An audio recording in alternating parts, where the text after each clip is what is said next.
desisyon. Ako rin ang naging dahilan. Alam kong may mga hangganang nilampasan at mga damdamin hindi ko dapat pinagbigyan. Akala ko'y pag-ibig ang sinusundan, ngunit unti-unti pala akong naliligaw ng daan. Sa mga sandaling pinili ko ang nais ng puso, higit sa iyong kalooban na dapat kong sundin noon. At ngayon, narito ako, walang maipagmamalaki sa iyo.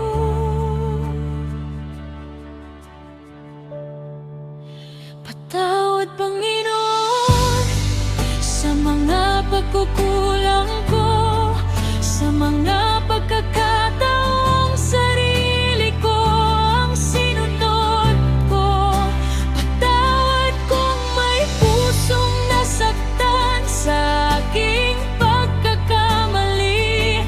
Patawad kung lumayo ako sa landas na nais mo para sa akin.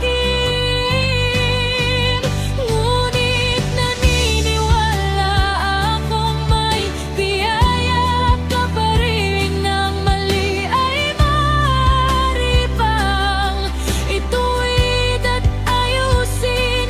Hawakan mo ang puso kong muling lumalapit at turuan mo akong magmahal ayon sa iyong ibig.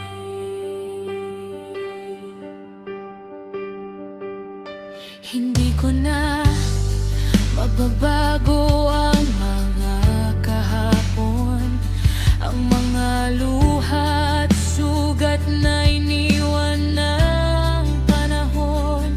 Pero alam kong may awa kang hindi nauubos, at may pag-asa sa bawat pusong nagsisising lubos. Tulungan mo akong bitawan ang hindi para sa akin at iyakapin ang buhay na iyong inihahain. Hindi man madali ang paglayo at paghilom, kasama ka, Panginoon. Hindi ako matatakot ngayon,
Ito